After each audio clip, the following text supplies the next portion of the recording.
பரிசுத்த நாமத்திற்கு மகிமை உண்டாவதாக. உங்கள் யாவரையும் தெரித்துவ தெய்வத்தின் நாமத்தினாலே நம்முடைய பரிசுத்த ஆராதனைக்கு வாழ்த்தி அழைக்கிறேன். பிரியமானவர்களே, கர்த்தர் கொடுத்த இந்த அற்புதமான நாளுக்காக நாம் யாவரும் கண்களை மூடி அவருக்கு நன்றி சொல்லி அவரை வாழ்த்துவோம். பிரியமானவர்களே, God led us in wonderful way, has given one more week to praise and worship Him, to thank Him. Let's all close our eyes, look unto the Lord. நாம் கண்களை மூடி தேவ சன்னிதானத்தை நோக்கி பார்க்கலாம். ஈவாய் கொடுத்தார், அற்புதமாய் கொடுத்தார். நம்முடைய வாழ்விலே ஒரு நாளை கூட, ஒரு வாரத்தை கூட தேவன் ஈவாக கொடுத்தமைக்காக உள்ளத்தின் ஆழத்திலிருந்து அவரை துதிக்கலாம், ஸ்தோத்தரிக்கலாம். சங்கீதக்காரன் சொல்லுகிற வண்ணமாய், என் ஆத்துமாவே கர்த்தரை ஸ்தோத்தரி, அவர் செய்த சகல உபகாரங்களையும் மறவாதே.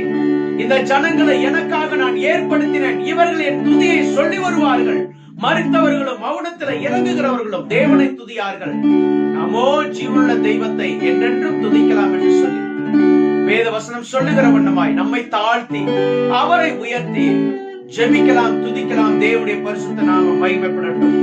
எங்களை அற்புதமாய் நேசிக்கிற பரலோக தெய்வமே, உமக்கு நன்றி சொல்லுகிறோம். உம்மை ஆராதிப்பதற்கு, உமக்கு நன்றி சொல்வதற்கு கர்த்தர் பாராட்டின கிருபைகளுக்காக நன்றி ஆண்டவரே. எத்தனை கோடி ஜனங்களுக்கு இல்லாத ஸ்லாக்கியத்தையும் ஆசீர்வாதத்தையும் எங்களுடைய வாழ்வில் நீர் கொடுத்தமைக்காக உமக்கு நன்றி சொல்லுகிறோம். இந்த உயிர்த்தெழுதலின் நாளின் ஆராதனையானது எங்களுக்கு ஆசீர்வாதத்தை கொண்டு வரட்டும் ஆண்டவரே.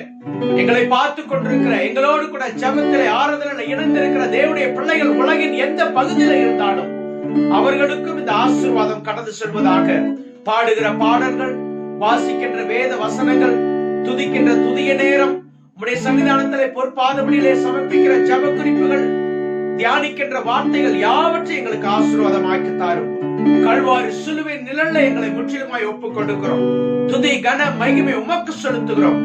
இயேசு கிறிஸ்துவின் மாறாத நாமத்தில் ஜெபிக்கிறோம் நல்ல பிதாவே, ஆமென், ஆமென். தெய்வத்துடைய பரிசுத்த நாமத்திற்கு மகிமை உண்டாவதாக. பாட்டு புத்தகத்திலிருந்து ஒரு அருமையான ஒரு பழைய பாடல், உள்ளம் ஆனந்த கீதத்தினால் வெள்ளமாகவே பாய்ந்திடுதே, எந்தன் ஆத்தும நேசரையை என்றும் வாழ்த்தியே பாடிடுவேன் என்ற பாடலுடைய 3 சரணங்கள். பாவபாரம், மழை போன்ற சோதனை, உலகம் முடியும் வரைக்கும் சரணங்களை பாடி தேவனை துதிக்கலாம். கர்த்தருடைய வல்லமையுள்ள நாமம் மகிமைப்படுவதாக. உள்ளம் ஆனந்த கீதத்திலே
வாழ்க்கையை பாடிடுவேன் உள்ள ஆனந்த கீதத்திலே.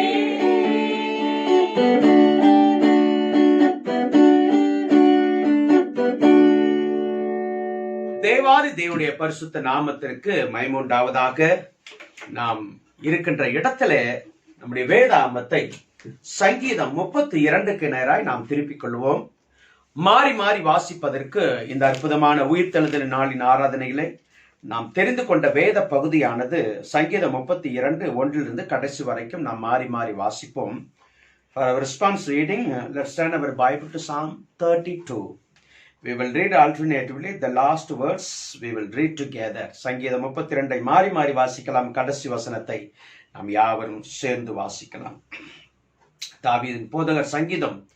எவனுடைய மீறுதல்கள் மன்னிக்கப்பட்டதோ, எவனுடைய பாவம் மூடப்பட்டதோ அவன் பாக்கியவான். எவனுடைய அக்கிரமத்தை கர்த்தர் எண்ணாதிருக்கிறாரோ, எவனுடைய ஆவியில் கபடம் இல்லாதிருக்கிறதோ அவன் பாக்கியவான். நான் அடக்கி வைத்த மட்டும் நித்தம் என் கதலினாலே என் எலும்புகள் உலர்ந்து போயிற்று. இரவும் பகலும் என்மேல் உம்முடைய கை பாரமா இருந்ததினால் என் சாரம் உஷ்ணகால வறட்சியை போல வறண்டு போயிற்று. நான் என் அக்கிரமத்தை மறைக்காமல் என் பாவத்தை உமக்கு அறிவித்தேன். என் மீறுதல்களை கர்த்தருக்கு அறிக்கையிடுவேன் என்றேன். தேவரீர் என் பாவத்தின் தோஷத்தை மன்னித்தீர். இதற்காக சகாயம் கிடைக்கும் காலத்தில் பக்தியுள்ளவன் எவனும் உம்மை நோக்கி விண்ணப்பம் செய்வான். அப்பொழுது மிகுந்த ஜல பிரவாகம் வந்தாலும் அது அவனை அணுகாது. நீர் எனக்கு மறைவிடமாய் இருக்கிறீர். என்னை நீர் இக்கட்டுக்கு விலக்கி காத்து இரட்சணிய பாடல்கள் என்னை சூழ்ந்து கொள்ளும்படி செய்வீர். நான் உனக்கு போதித்து நீ நடக்க வேண்டிய வழியை உனக்கு காட்டுவேன். உன்மேல் என் கண்ணை வைத்து உனக்கு ஆலோசனை சொல்லுவேன். ஆமென். வாரினாலும் கடிவாளத்தினாலும் வாய் கட்டப்பட்டால் ஒழிய உன்கிட்டே சேராத புத்தியில்லா குதிரையைப் போலவும் கோவேறு கழுதையைப் போலவும் இருக்க வேண்டாம். துன்மார்க்கனுக்கு அநேக வேதனைகள் உண்டு. கர்த்தரை நம்பி இருக்கிறவனையோ கிருபை சூழ்ந்து கொள்ளும். யாவரும் சேர்ந்து வாசிக்கலாம்.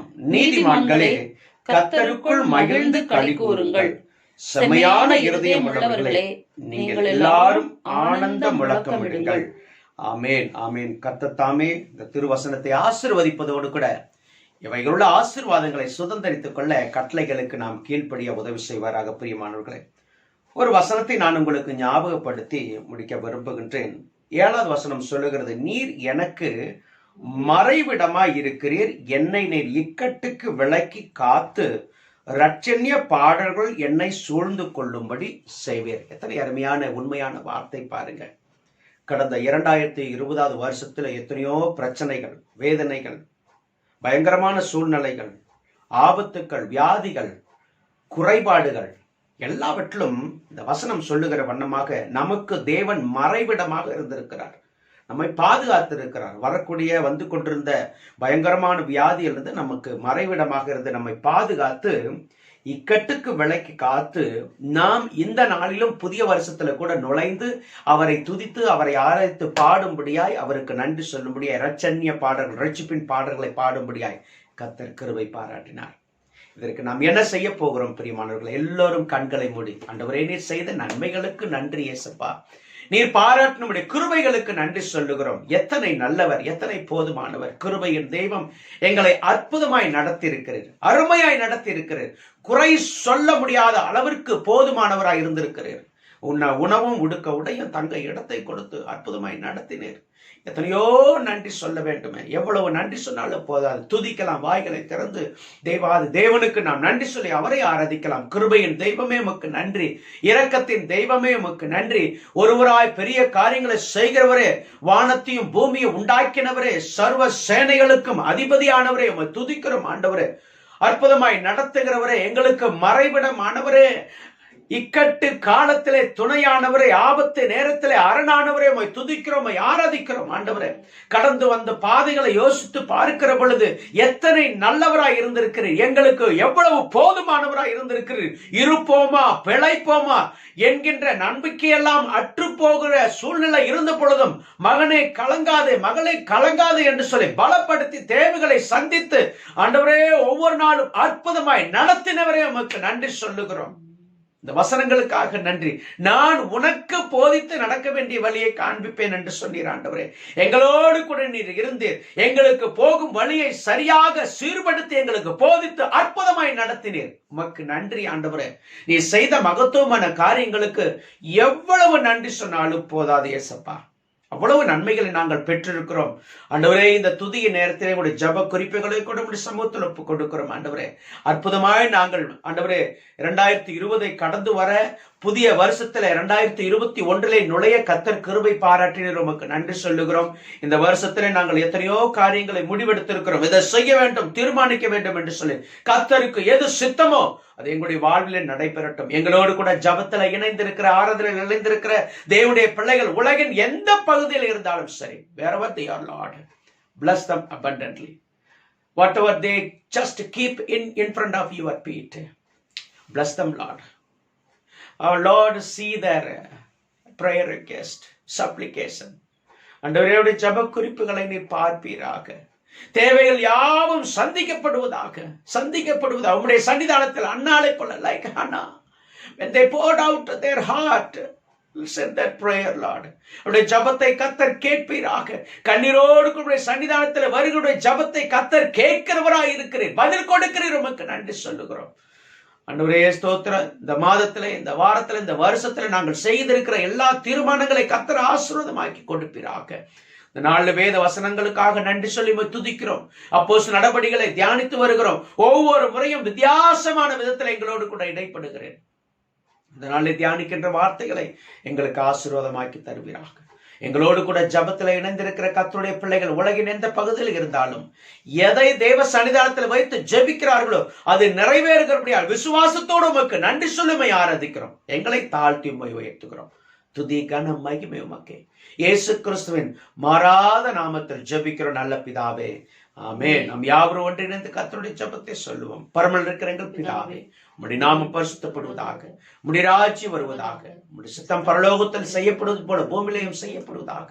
அன்றன்று ஆகாரத்தின்று எங்களுக்கு தாரும். எங்களுக்கு விரோதமாய் குற்றம் செய்வர்களுக்கு நாங்கள் மன்னிக்கிறது போல எங்கள் பாவ குற்றங்களை எங்களுக்கு மன்னியும். எங்களை சோதனைக்குள் பிரவேசிக்க பண்ணாமல் தீமென்று ரட்சித்துக் கொள்ளும். ராஜ்யமும் வல்லமையும் மகிமையும் என்றென்றைக்கும் விளைவிக்கலே. ஆமேன், ஆமேன்.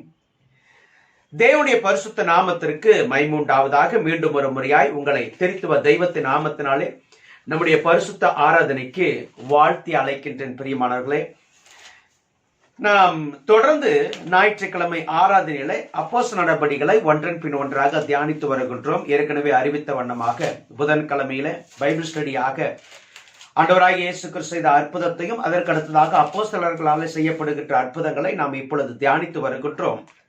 ஞாயிற்றுக்கிழமை ஆராதனையிலே நாம் தியானித்து வருகின்ற அப்போஸ்தலர் நடபடிகளிலிருந்து கர்த்தர் வித்தியாசமான விதத்திலே நம்மோடு கூட இடைப்படுகிறார். தேவனுக்கு நாம் நன்றி சொல்ல வேண்டும். அற்புதமான தெய்வம், அதிசயமான தெய்வம் நம்மோடு கூட ஒவ்வொரு முறையும் வித்தியாசமான விதத்திலே பேசுகின்றார். அந்த பேசுகிற தெய்வத்திற்கு நாம் நன்றி சொல்லி அவரை ஆராதிக்க வேண்டும். பிரியமானவர்களே, சரி, கடந்த வாரத்திலே அப்போஸ்தலர் 10வது அதிகாரம் 10வது வசனத்திலிருந்து 17வது வசனம் வரைக்கும் நாம் தியானித்தோம். இந்த நாளிலே 18வது வசனத்தில இருந்து 25வது வசனம் வரைக்கும் இது தொடர்ச்சியாக போய்கொண்டே இருக்கிறது. நாம் இந்த ஒரு சில பகுதியாக சிறு சிறு மேபி ஒரு 5, 6, 7 வசனங்களை நாம் தியானித்து ஒவ்வொரு பகுதியாக போகிறோம். அதனால் இந்த நாளிலும் அப்போஸ்தலர் Acts chapter 10 we are going to meditate from 18 till 25. 18வது வசனத்திலிருந்து 25வது வசனம் வரைக்கும் தியானிக்க போகின்றோம். இந்த பகுதிக்காக நாம் தேவனுக்கு நன்றி சொல்ல வேண்டும். ஒரு வசனத்தை வாசித்து ஜெபித்து சிறிது நேரம் கர்த்தருடைய வேத வசனத்தை தியானிக்கலாம். கர்த்தர் நம்மோடு கூட இடைப்படும்படியாக நீங்கள் ஜெப சிந்தையோடு கூட காத்திருக்க, தேவ சன்னிதானத்தில் காத்திருக்க உங்களை கேட்டுக்கொள்ளுகிறேன். அதே 10வது அதிகாரம் 19வது வசனத்தையும் 20வது வசனத்தையும் நாம் வாசிக்க கேட்கலாம். Acts chapter 10 verse 19 verse 20. Let's listen to read. பேதுரு அந்த தரிசனத்தை குறித்து சிந்தனை பண்ணி கொண்டிருக்கையில், பேதுரு ஏற்கனவே நான் சொல்லி இருந்தேன், சிந்தனை பண்ணி கொண்டிருக்க, ஏன் இப்படி ஒரு தரிசனம் வந்தது, ஏன் இப்படி ஒரு சொப்பனம் நமக்கு வந்திருக்கிறது, ஏன் தேவன் இப்படி ஒரு தரிசனத்தை கொடுத்தார் என்று சொல்லி சிந்தனை செய்து கொண்டிருக்கிற பொழுது, தேவன் எப்பொழுதுமே அழகா பிளான் பண்ணி செய்வார். நம்முடைய தேவன் ஆலோசனையின் கர்த்தர் அற்புதமாய் செய்கிற தெய்வம். சிந்தனை பண்ணி கொண்டு இருக்கையில் ஆவியானவர் இதோ 3 மனுஷர் உன்னை தேடுகிறார்கள், நீ எழுந்து இறங்கி ஒன்றுக்கும் சந்தேகப்படாமல் அவர்களுடனே கூட போ, நானே அவர்களை அனுப்பினேன் என்று அவனுக்கு சொன்னார். அற்புதமான வார்த்தை. ஜெபிக்கலாமா? கிருபையின் தெய்வமே உமக்கு நன்றி சொல்லுகிறோம். இந்த அற்புதமான வசனத்திற்காக, வார்த்தைக்காக நன்றி சொல்லுகிறோம். எங்களோடு கூட பேசுகிற தெய்வம் நீர் ஆண்டவரே. நாங்கள் எதை செய்ய வேண்டும் அதை தான் நாங்கள் சங்கீதம் 32 வாசித்தோம். நான் உனக்கு போதித்து நடக்க வேண்டிய வழியை, செய்ய வேண்டிய காரியத்தை உனக்கு சொல்லுவேன், ஆலோசனை கொடுப்பேன் என்று சொன்னீர். அவண்ணமாக இந்த பகுதிக்காக நன்றி சொல்லுகிறோம். இந்த நாளிலே தியானிக்கின்ற வார்த்தைகளை கொண்டு எங்களோடு கூட இடைப்படும். திருத்த வேண்டிய காரியங்களை நாங்கள் திருத்திக் கொள்ள, வாக்குத்தத்த வசனமாக இருப்பின் அதை நாங்கள் பெற்றுக்கொள்ள, சுதந்திரித்துக் கொள்ள, எங்களுடைய வாழ்க்கையை சீர்படுத்த கர்த்தர் கிருபை பாராட்டுங்க. எங்களை தாழ்த்தி உம்மை உயர்த்துகிறோம். கேட்கிற உள்ளங்களே ஆவியானவர் கிரியை செய்தருளுவீராக. இயேசு கிறிஸ்துவின் மாறாத நாமத்தில் ஜெபிக்கிறோம் நல்ல பிதாவே, ஆமென், ஆமென். நாம் ஏற்கனவே பார்த்தோம், பேதுரு பசியின் நேரத்திலே பேதுருவுக்கு உணவு, ஊழியருக்கு உணவு ஏற்பாடு செய்யப்பட்ட பொழுது தேவன் அவரோடு கூட பேசும்படியாக, வரும் காரியங்களை தேவன் அவருக்கு வெளிப்படுத்தும்படியாக சரியான நேரத்தில், பசியின் நேரம், உணவு உலக பிரகாரமான சரீரத்திற்குரிய உணவு ஏற்பாடு செய்யப்பட்டிருக்கிறது. தேவன் அதற்கு முன்பதாக ஆவிக்குரிய உணவை பேதுருவுக்கு கொடுக்கும்படியாக தேவன் தரிசனத்தை அனுப்பினார், தரிசனத்தை காண்பித்தார். மேலே இருந்து, வானத்திலிருந்து ஒரு துப்பட்டியிலே அநேக மிருகங்கள் இறங்கி வருகிறதாக. உண்மையான பொருள் அல்ல, அது உண்மையான விலங்கு கிடையாது, அடித்து புசிக்கும்படியாக உண்மையான பொருள் கிடையாது, ஒரு தரிசனம். என்னவென்று சொன்னால், இப்படியெல்லாம் காண்பித்து நீ செய்ய வேண்டிய ஊழியம் இன்னும் வெகுவாக இருக்கிறது, நீ போக வேண்டிய பிரயாணம் வெகுவாக இருக்கிறது, யூதர்களுக்கு மாத்திரமல்ல புறஜாதிகளுக்கும் சுவிசேஷம் போக வேண்டும் என்பதை கர்த்தர் ஆவிக்குரிய தரிசனத்தை பேதுருவுக்கு காண்பித்ததை போன வாரத்தில் நாம் தியானித்தோம். அந்த ஆவிக்குரிய தரிசனத்தின் நிறைவேறுதலை சிறிது சிறிதாக நாம் தியானிக்க போகிறோம். அதன் ஒரு பகுதியை தான் நாம் 18வது வசனத்திலிருந்து 25வது வசனம் வரைக்கும் தியானிக்க போகிறோம் பிரியமானவர்களே. அதில் நாம 18வது வசனத்தை வாசிக்கிற பொழுது, பேதுரு என்று மறு பெயர் கொண்ட சீமோன் இங்கே தங்கி இருக்கிறாரா என்று 3 பேர் வந்து கேட்கிறத நாம் இந்த இடத்துல வாசிக்கிறோம். கர்த்தர் அற்புதமாய் நடத்தினார். அங்கும் இங்கும் அலையாதபடிக்கு இந்த வேலைக்காரர்கள், கொர்நேலியுவின் வேலைக்காரர்கள் 3 பேரும் அங்கும் இங்கும் அலையாதபடிக்கு சரியான இடத்திலே, சரியான நபரிடத்திலே, சரியான வீட்டுக்கு முன்பதாக போய் அங்கே விசாரிக்கிறார்கள். நாம் கிறிஸ்துமஸ் நாட்களில் தியானித்தோமே, வானசாஸ்திரிகள் அங்கும் இங்குமாக எங்கு போவது, இப்பொழுது ராஜாவின் வீட்டிற்கு வந்திருக்கிறோம், இங்கே இயேசு கிறிஸ்து பிறக்கவில்லை, இங்கே மேசியா பிறக்கவில்லை, யூதருக்கு ராஜாவாக பிறந்திருக்கிறவர் இங்கே இல்லை என்பதை அறிந்த பிற்பாடு அவர்களுக்கு குழப்பம் ஏற்படக்கூடாது, மீண்டுமாக திரும்பி போய்விடக்கூடாது என்பதற்காக மீண்டுமாக தேவன் தனக்குரிய நட்சத்திரத்தை கொண்டு போய் வீட்டிலே இருக்கிற இயேசு கிறிஸ்துவை பார்க்கும்படியாக அழகாக வழி நடத்தினார். அவனமாக இந்த 3 பேரும் ஆவியானவராலே வழி நடத்தப்பட்டு சரியான இடத்திற்கு சரியான நேரத்தில் வந்து சேர்ந்தார்கள். தரிசனம் கிடைத்தது. தரிசனம் முடித்த பிற்பாடு என்ன தரிசனத்துடைய விளக்கத்தை தேவன் கொடுக்கும்படியாக வேலைக்காரர்கள் வந்து நிற்கிறார்கள்.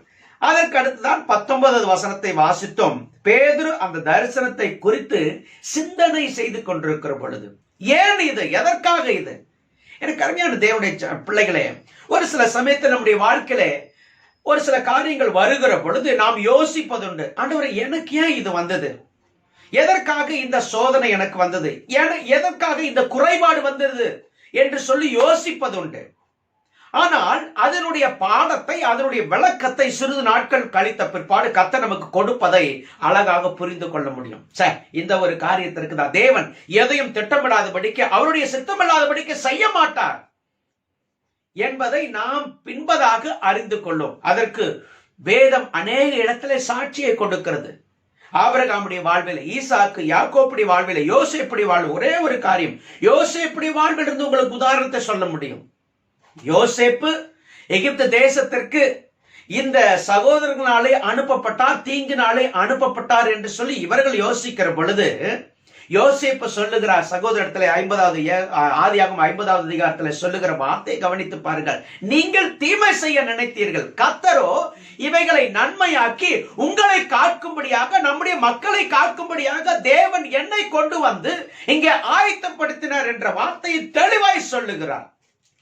நம்முடைய வாழ்க்கையில ஒரு சில காரியங்கள் வருகிற பொழுது நம்மால புரிந்து கொள்ள முடியாது. We don't understand why Lord it's happening. Why for me? I'm praying, I'm reading word of God, I'm helping, I'm doing God's ministry, I'm fasting. So many things we make a list and just asking to God, why Lord for me this problem? எனக்கு அருமையான தேவனே, there is a purpose in it. தேவன் எந்த ஒரு காரியத்தை நம்முடைய வாழ்வில், தேவனை நேசிக்கிற பிள்ளையுடைய வாழ்விலே ஒரு ஆசீர்வாதம் இல்லாதபடிக்கு, அவருடைய திட்டம் இல்லாதபடிக்கு செய்ய மாட்டார். சிந்தனை செய்து கொண்டிருக்கிறார், யோசிக்கிறார் பேதுரு. பாருங்க, அந்த நேரத்தில் தான் யோசித்துக் கொண்டிருக்கையில் ஆவியானவர், இதோ 3 மனுஷர் உன்னை தேடுகிறார்கள். ஆவியானவருடைய காரியம், தேவன் கொடுத்த தரிசனம். இதை யோசிக்கிற பொழுது ஆவியானவர் அதற்குரிய விளக்கத்தை கொண்டு வர முடியாது, கொடுக்க முடியாது. ஆவியானவர் நடத்துகிறார். அடுத்த 20வது வசனம் சொல்லுகிறது, நீ எழுந்து இறங்கி ஒன்றுக்கும் சந்தேகப்படாத. அங்க நான் அவர்களை அனுப்பி இருக்கிறேன், என்ன ஏது என்று சொல்லி நீ கேட்க வேண்டாம். காரணம், நான் அனுப்பின ஜனங்கள், அவர்களை அனுப்பி இருக்கிறேன், அவர்களோடு கூட போ, நான் அவர்களை அனுப்பினேன் என்று அவனுக்கு சொன்னார். ஆவியானவர் சொல்லுகிறார், பரிசுத்த ஆவியானவர் இடைப்படுகிறார். எனக்கு கருமையான தேவனுடைய பிள்ளைகள், என்னை கேட்டுக்கொண்டிருக்கிற கர்த்தருடைய பிள்ளைகள் புரிந்து கொள்ள வேண்டியது, இந்த வருஷத்துல நமக்கு மேடு பள்ளங்கள், தேவனை நேசிக்கிற, வேதத்தை நேசிக்கிற, தேவனுக்கு பயப்பட்டு வாழ்கிற பிள்ளைகளுடைய வாழ்விலே சொல்லுகிறேன், நமக்கு மேடு பள்ளங்கள் வருகிற பொழுது நாம் அமர்ந்து காத்திருக்க வேண்டும். நீங்கள், வேதம் சொல்லுகிறது, நீங்கள் அமர்ந்திருந்து நானே தேவன் என்று அறிந்து கொள்ளுங்கள் என்று சொல்லி கர்த்தர் சொல்லுகிறாரே, நாம் அமர்ந்து காத்திருக்க வேண்டும். ஏன் தேவன் இதை கொடுத்திருக்கிறார்?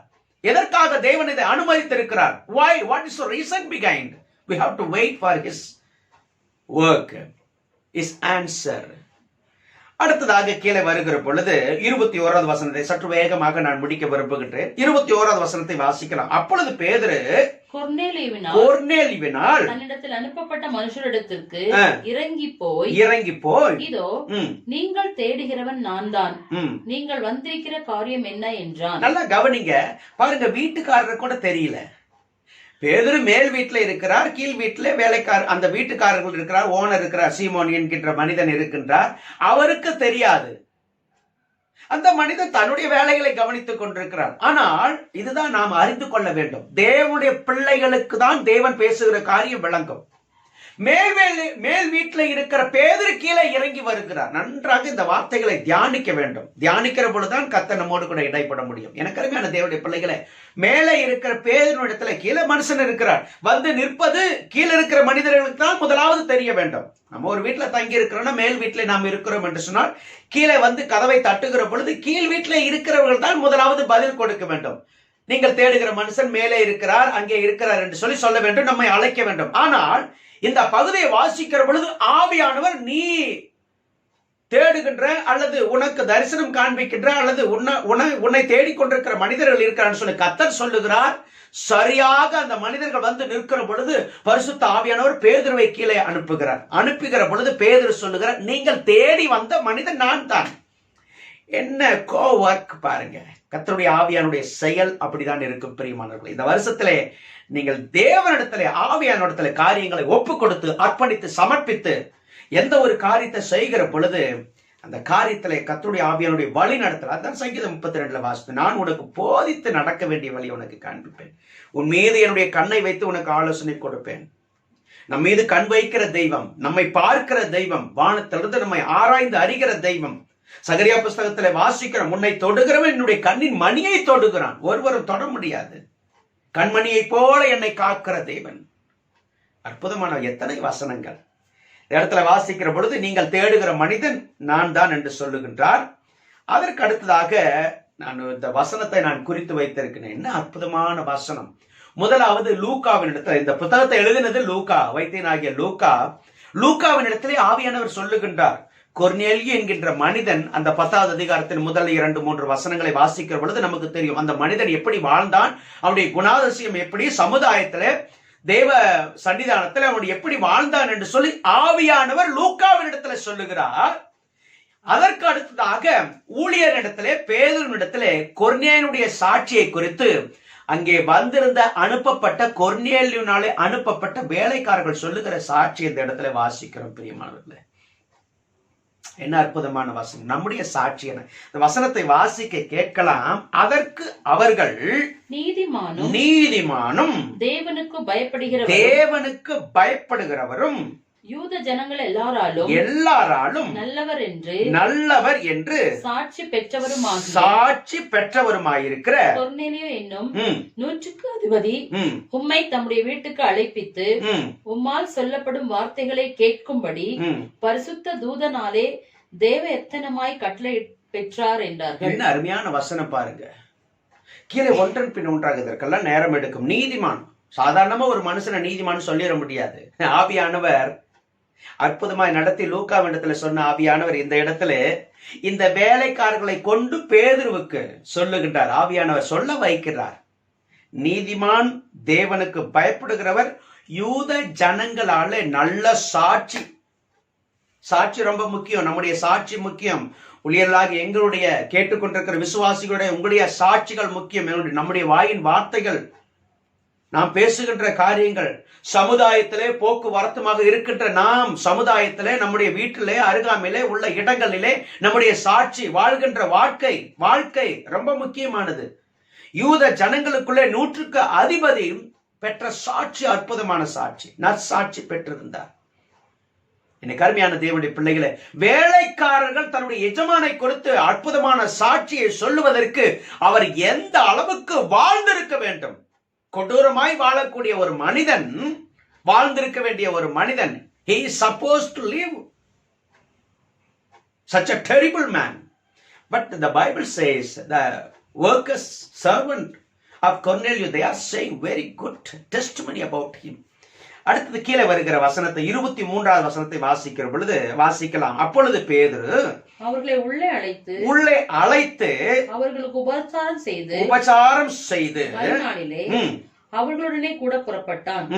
யோப்பா பட்டணத்தாராகிய சகோதரரில் சிலரும் அவருடனே கூட போனார். நல்ல கவனிங்க. இப்பொழுது ஊழியம் மீண்டுமாக கர்த்தர் இப்ப எருசலேம்ல அடுத்ததாக இருக்கின்ற இடத்துல இங்கே இருந்து கர்த்தர் வேறொரு இடத்திற்கு பேதுருவை அழைத்து சொல்லுகிறார். நியூ எக்ஸ்பீரியன்ஸ், புது அனுபவம். தேவனுடைய பிள்ளைகளுக்கு கர்த்தர் ஆலோசனை கொடுத்து நமக்கு ஒவ்வொரு நாள், ஒருவேளை இந்த வருஷத்துல தேவன் ஒரு புது அனுபவத்தின் வழியாய் நம்மை கடந்து போக செய்யலாம். நியூ எக்ஸ்பீரியன்ஸ், நமக்கு இதுவரைக்கும் போயிராத, இதுவரைக்கும் அனுபவித்திராத ஒரு புது அனுபவத்தை கர்த்தர் இந்த 2021 வருஷத்துல கொடுக்கலாம். அதற்கு நாம் நம்மை பக்குவப்படுத்திக் கொள்ள வேண்டும். ஆண்டவரை ஏன் என்று சொல்லி கேட்க கூடாது. God said to Abraham, you just leave your family.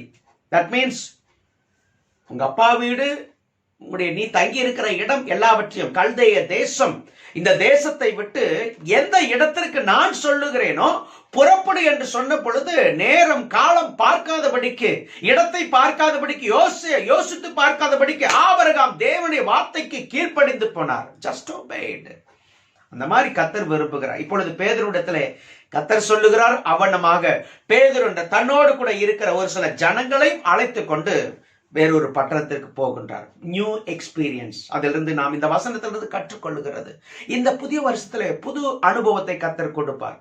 புது விதமான வழிகளிலே கர்த்தர் நம்முடைய காரியங்களை செய்யும்படியாக வழியை திறப்பார். எனக்கு அருமையான தேவனுடைய பிள்ளைகளே, எதற்கும் நாம் ஆயத்தமாக இருக்கும். இல்லாண்டவரே எனக்கு புதுசா தெரியல, நான் அங்க போக முடியாது, இந்த காரியத்தை செய்ய முடியாது, எனக்கு எக்ஸ்பீரியன்ஸ் இல்லையே.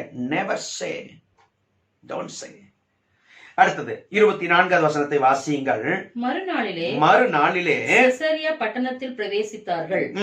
கொர்நேலியு தன் உறவின் முறையாரையும் தன்னுடைய விசேஷித்த சிநேகிதரையும் கூட வரவழைத்து அவர்களுக்காக காத்திருந்தான். இதுதான் ஒரு பிரேயர் மீட்டிங். இன்றைக்கு நம்ம ஒரு பிரேயர் மீட்டிங் ஏற்படுத்துகிறோம் என்று சொன்னால் அதற்கு காரணம், இன்றைக்கு நிறைய பேர் தெரியாதபடிக்கு பிரேயர் மீட்டிங் ஏற்படுத்துகிறார்கள். தான் வீட்டுல ஒரு விசேஷத்த காரியம், அவ்வளவுதான்.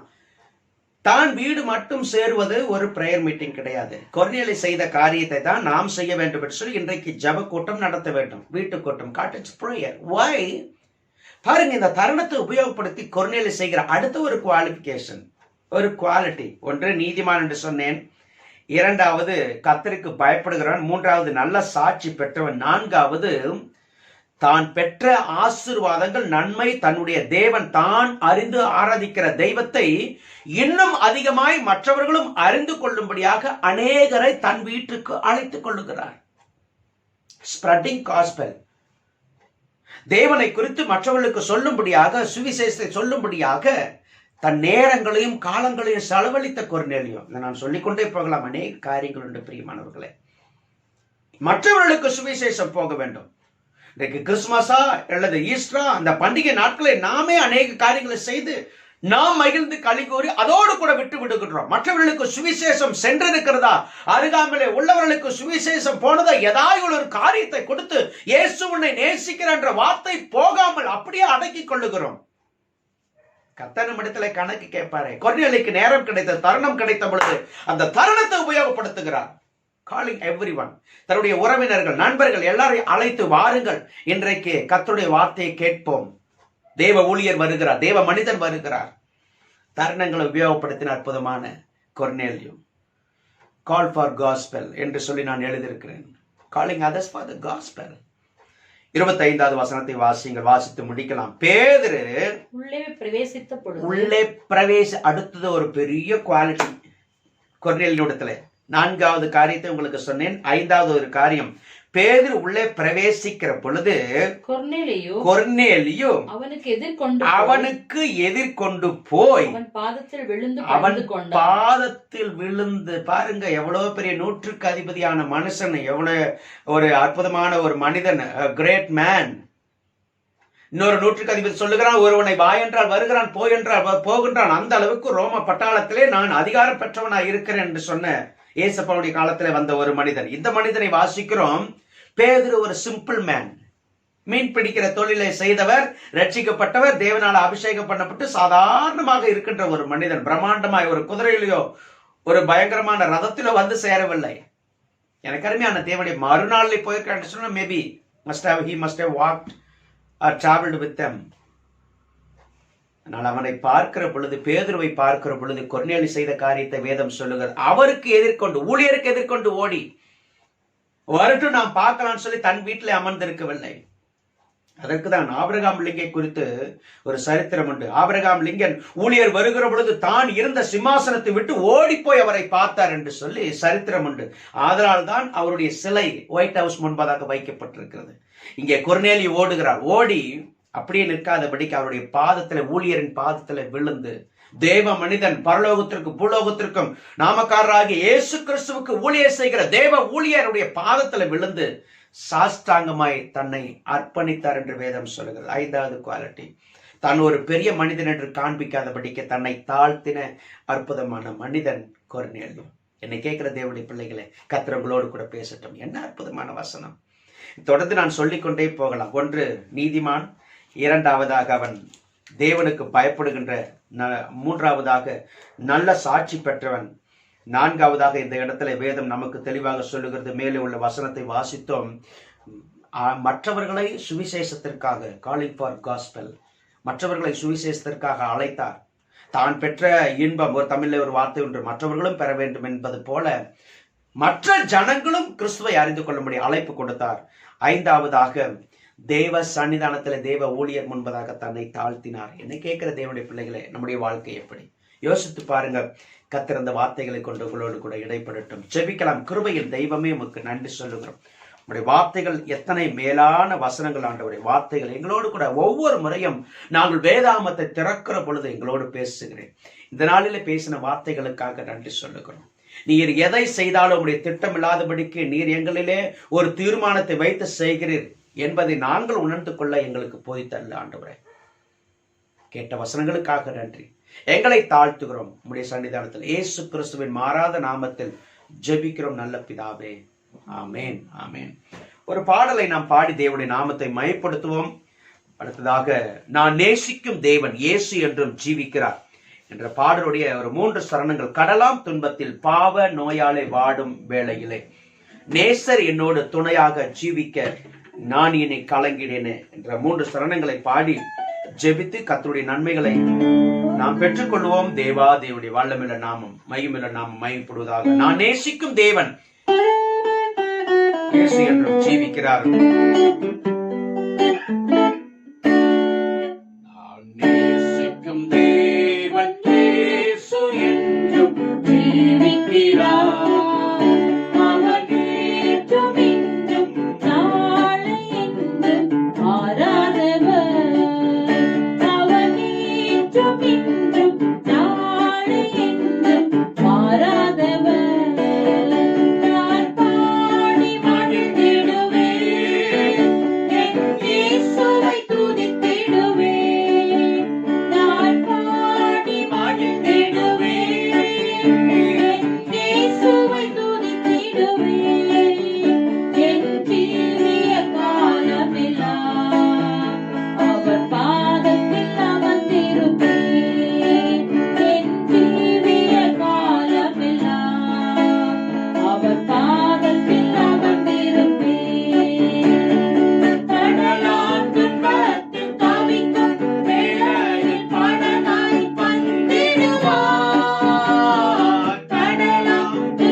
கிருபையின் தெய்வமே உமக்கு நன்றி சொல்லுகிறோம். மாறாதவராய், மகத்துவம் நிறைந்தவராய், எங்களை நேசிக்கிறவராய், எங்களோடு கொண்டு பாதுகாக்கிறவராய் இருக்கிறவரே உமக்கு நன்றி சொல்லுகிறோம். இந்த நாளின் வேத வசனங்களுக்காக நன்றி. எங்களோடு கூட இயேசப்பா நீர் இடைப்பட்டிருக்கிறீர். தொடர்ந்து நாங்கள் உமக்கு சாட்சிகளாக இந்த வருஷத்துல வருகிற எல்லா மேடு பள்ளங்களிலும் உம்மை நாங்கள் மேன்மைப்படுத்துகிறவர்களாக, உயர்த்துகிறவர்களாய், மறுதலியாதவர்களாய் இருக்க கர்த்தர் கிருபை தாங்க. கேட்ட உள்ளங்களே கர்த்தர் கிரியை செய்தல்வீராக. மீண்டுமாய் முடிய பொறுப்பாதபடிக்கு வரும் வரைக்கும் மாறாத பிரசனம் கொடுத்து நடத்திட்டோம். உலகின் எந்த பகுதியிலிருந்து தேவனுடைய பிள்ளைகள் பார்த்து கொண்டிருந்தாலும், கேட்டுக் கொண்டிருந்தாலும், தியானித்துக் கொண்டிருந்தாலும், எங்களோடு கூட கர்த்தரை ஆராதித்தாலும் அவர்களுக்குரிய ஆசீர்வாதத்தை கர்த்தர் கொடுப்பீராக. எங்களை தாழ்த்தி உயர்த்துகிறோம். இயேசப்பாவின் நாமத்தில் ஜெபிக்கிறோம் நல்ல பிதாவே, ஆமென். என் ஆத்துமாவே கர்த்தரை ஸ்தோத்திரி, என் முழு உள்ளமே பரிசுத்த நாமத்தை ஸ்தோத்திரி. என் ஆத்துமாவே கர்த்தரை ஸ்தோத்திரி, கர்த்தர் செய்த சகல உபகாரம் மறவாதே. ஆமென். நம்முடைய இரட்சகர் இயேசு கிறிஸ்துவின் கிருபையும் பிதாவாகிய தெய்வத்துடைய அன்பும் பரிசுத்த ஆவியின் நடத்தல் நம் அனைவரோடும் இன்றும் இப்பொழுது எப்பொழுதும் சகல நாட்களும் கொடு நடத்திய ஆசீர்வாதத்தையும் நன்மையும் தருவதாக. ஆமென், ஆமென், ஆமென். கர்த்தருடைய பரிசுத்த நாமத்திற்கு மகிமை உண்டாவதாக. Thank you so much. God bless you all.